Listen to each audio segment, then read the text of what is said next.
Dubbi sull'idoneità dell'ubicazione del progetto, rilievi sulla possibile presenza di PFAS nei fanghi che dovranno essere trattati, critiche su alcune delle procedure adottate. L'Istituto Superiore di Sanità, l'IS, interpretato nei mesi scorsi dalla Regione Veneto, boccia la valutazione di impatto sanitario presentata da Eni Rewind per la realizzazione dell'inceneritore di fanghi di depurazione civile previsto a Porto Marghera, a ridosso del canale industriale sud. La valutazione presentata da Eni Rewind è ritenuta carente su numerosi aspetti rilevanti per la tutela della salute, in modo particolare sugli aspetti tossicologici. La valutazione del proponente appare carente per diversi aspetti e si suggerisce alla Regione del Veneto di richiedere le necessarie integrazioni per la valutazione di rischio acuto e cronico, individuando tutti gli inquinanti emessi sulla base di corretti scenari espositivi, prima di poter esprimere un qualsiasi parere sulla idoneità dell'impianto di cui si chiede l'autorizzazione alla realizzazione. Mentre sul fronte degli aspetti epidemiologici, considerando che l'area di localizzazione dell'impianto presenta delle esistenti criticità in riferimento alla qualità ambientale che non la rendono idonea a supportare ulteriori carichi inquinanti, si ritiene necessario garantire alle comunità locali che nuovi insediamenti non comportino un ulteriore peggioramento ambientale. Uno scenario di fronte al quale il Dipartimento Ambiente e Salute dell'IS suggerisce alla Regione Veneto di chiedere al proponente di effettuare diversi approfondimenti. Ora il progetto è nella fase di percorso autorizzativo, la conferenza dei servizi è fissata per il 28 giugno, ma bisognerà capire come la Regione ha intenzione di muoversi rispetto al parere dell'IS, che nelle 14 pagine di osservazioni mette in fila una serie di lacune presenti nella valutazione di impatto sanitario di Eni Rewind. Questo è Sveglia Veneto, il primo podcast dedicato all'informazione vista da nord-est. Io sono Jack Calcetto, oggi è martedì 16 aprile 2024. La prima notizia del giorno riguarda il progetto di un nuovo inceneritore per fanghi di depurazione civile previsto a Porto Marghera. Il progetto è della società Eni Rewind, controllata dall'Eni naturalmente. E allora la notizia di oggi che troviamo sulle pagine della Nuova Venezia è che l'Istituto di Sanità stoppa l'inceneritore, questo il titolo nel quotidiano locale veneziano. Nel mirino dei tecnici c'è la valutazione di impatto ambientale, dubbi e criticità sul luogo, PFAS e inquinamento. L'articolo è di Francesco Furlan. Di cosa si tratta? Vediamo la scheda sempre sulle pagine della Nuova Venezia. Il progetto è quello di un impianto in grado di bruciare 190.000 tonnellate di fanghi all'anno, assicurando così il trattamento dell'80% del potenziale fabbisogno di smaltimento relativo ai fanghi di depurazione del Veneto. Il progetto ora è all'esame della commissione VIA regionale, la commissione di valutazione di impatto ambientale, e dovrebbe sorgere a Porto Marghera in un terreno già proprietà di Eni.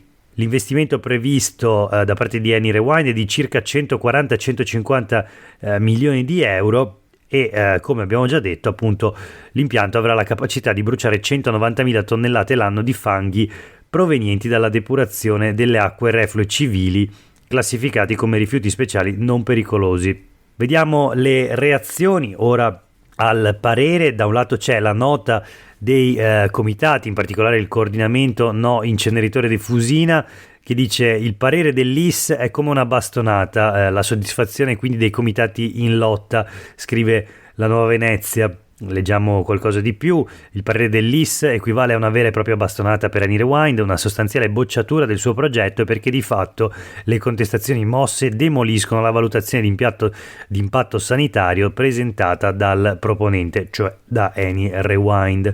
C'è soddisfazione quindi al quartier generale del coordinamento dei comitati contro l'inceneritore di Fusina.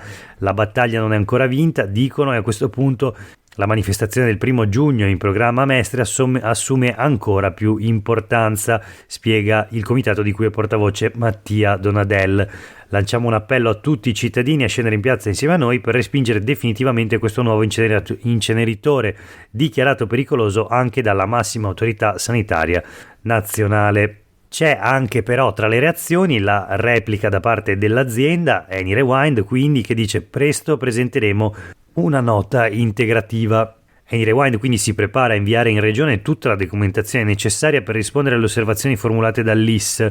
AnyRewind, leggiamo sempre sulla Nuova Venezia, sta approfondendo il parere espresso dall'Istituto Superiore di Sanità in merito alla valutazione di impatto sanitario VIS elaborata dal professor Paolo Boffetta, epidemiologo e ricercatore in ambito oncologico di fama internazionale, su incarico della società, e depositato tutti i documenti propedeutici all'iter autorizzativo relativo al progetto di valorizzazione dei fanghi da depurazione delle acque civili. E ancora AnyRewind chiederà al professor Boffetta, commenta la società in una nota, di presentare una relazione integrativa in risposta all'osservazione dell'Istituto Superiore di Sanità, che verrà resa disponibile ai partecipanti alla conferenza di servizi programmata per fine giugno, a meno che naturalmente la conferenza dei servizi non venga fatta slittare, ipotesi questa che secondo il giornalista Furlan sarebbe al vaglio degli uffici regionali. Una volta arrivata la relazione, infatti, la regione potrebbe rivolgersi di nuovo all'IS.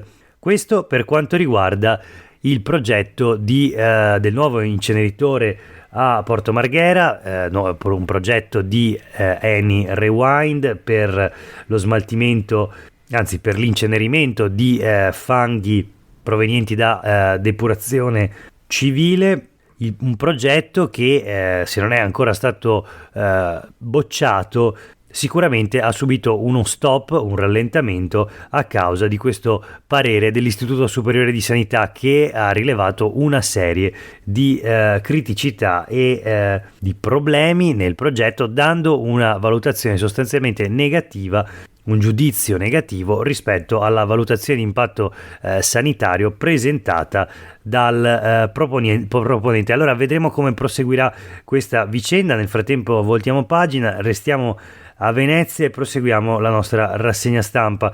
Ora sulle pagine del Gazzettino, i nodi del turismo, c'è un'intervista a Daniela Santanchè firmata dalla giornalista Alda Vanzan, alcune cose interessanti su Venezia, partendo dal ticket d'accesso.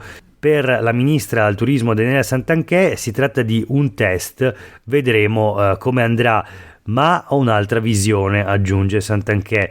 Secondo il ministro bisogna agire sulla tassa di soggiorno, il tetto a 10 euro non ha senso, va quindi rivista, gli introiti devono servire alle comunità ma anche a chi opera nel settore.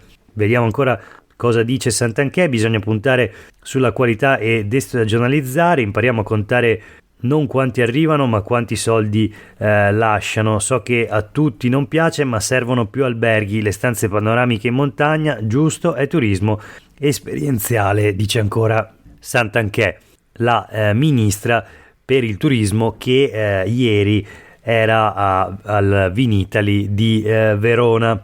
Tornando alla questione del contributo d'accesso, leggiamo quali sono precisamente le parole della ministra. Il sindaco Luigi Brugnaro ha detto che è sperimentale il ticket per l'accesso a Venezia, quindi sarà un test e bisognerà vedere che tipi di risultati potrà ottenere.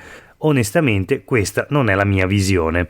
Diversità di vedute quindi tra alleati e soprattutto diversità di vedute tra il governo guidato da Giorgia Meloni, quindi per bocca della ministra Santanchè, e l'amministrazione comunale di Venezia con il sindaco Luigi Brugnaro, teorico e anche attuatore del ticket d'accesso a Venezia.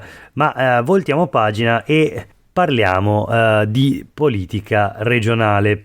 Una notizia che troviamo sia sulle pagine dei quotidiani del gruppo NEM che sul Corriere del Veneto, arriva anche questa dal Vinitaly, dove oltre alla ministra per il turismo Daniela Santanchè c'era anche la Presidente del Consiglio Giorgia Meloni.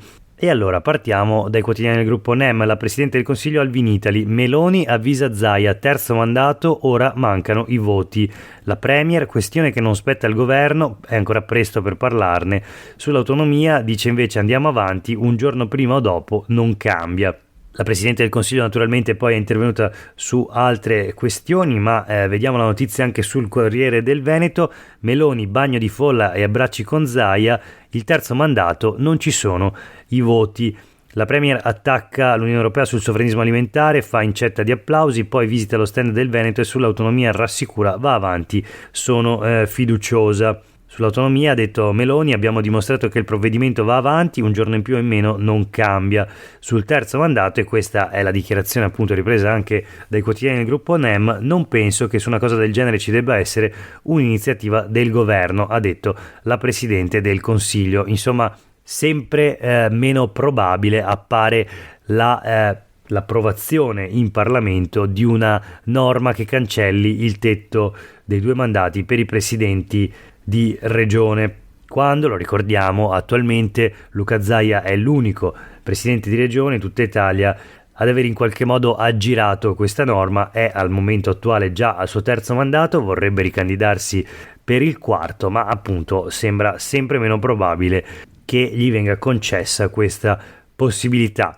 Voltiamo pagina, ora ancora la politica, ma verso le elezioni europee. Allora vediamo rapidamente sui quotidiani del gruppo NEM cosa succede nel centrosinistra. Pronti Moretti, Zan e Zanoni, ma il PD aspetta Bonaccini. Stallo tra i Dem per l'ufficializzazione della lista a nord-est, rinviato il direttivo nazionale. Quindi, come scrive Enrico Ferro, tutti appesi a Stefano Bonaccini, che non ha ancora deciso se candidarsi o meno alle elezioni europee, e di conseguenza il PD non può ufficializzare le liste dei candidati.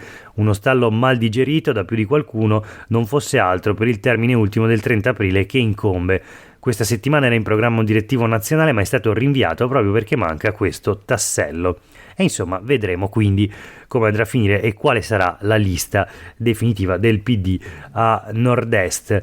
Chiudiamo la rassegna stampa di oggi con 2 notizie che riguardano invece altrettanti processi, delle sentenze. Allora torniamo in qualche modo di nuovo a Marghera, con il Corriere del Veneto: bonifiche fra Petrolchimico e Fusina, condannati 3 ex dirigenti regionali. Penna, Artico e Furlanis devono 270.000 euro alla regione, assolti invece Galan, Chisso e Marangon, i politici. L'articolo è di Martina Zambon, che riassume così la vicenda: il PIF, piano integrato Fusina, e il project per il risanamento del bacino scolante unito allo smaltimento dei reflui industriali di Porto Marghera sono finiti sotto la lente della magistratura contabile per 25 milioni di euro pagati dalla regione al soggetto promotore SIFA. Fra gli imputati c'erano Giancarlo Galan, già presidente della regione Veneto prima di Zaia, Renato Chisso, suo assessore regionale, Renzo Marangon, Adriano Rasi, Caldogno e Fabio Fior, tutti assolti. Condannati invece 3 dirigenti regionali: Gisella Penna, Giovanni Artico e Paola Furlanis. La notizia anche sul Gazzettino di oggi: bonifica di Marghera, assolti i politici, 3 dirigenti risarciranno la regione. La Corte dei Conti condanna Penna, Furlanis e Artico a 270.000 euro. Palazzo Balbi versò ai privati 25 milioni. E per l'ultima notizia di oggi invece da La Laguna ci spostiamo alla montagna, a Belluno. Si parla di Olimpiadi 2026, in particolare si parla della pista da bob, via libera dal TAR, bocciato il ricorso di Italia Nostra, progetto e appalto sono legittimi. L'ANAC respinge i dubbi sulla nomina di Saldini della società Simico. La notizia, oltre che sul Corriere del Veneto, anche sul Gazzettino di oggi: Bob, respinto il ricorso, il progetto leggero rispetta l'ambiente, il TAR boccia tutti i rilievi di Italia Nostra contro la pista di Cortina per i Giochi 2026, riduzione dell'area disboscata, tutela della Vecchia Monti, procedure corrette. Al netto di eventuali impugnazioni i lavori vanno avanti visto il preminente interesse nazionale all'intervento. Questa appunto la sentenza, e quindi avanti con la pista da bob visto che i tempi sono stretti. Una sentenza quindi che segna una sconfitta per i comitati di tutela dell'ambiente, che avevano sperato di trovare una sponda giudiziaria, insomma, per bloccare il progetto, un progetto che è giudicato uno scempio perché altamente impattante. Ebbene, per oggi è davvero tutto, grazie per aver ascoltato questa puntata di Sveglia Veneto. A tutte e tutti voi una buona giornata.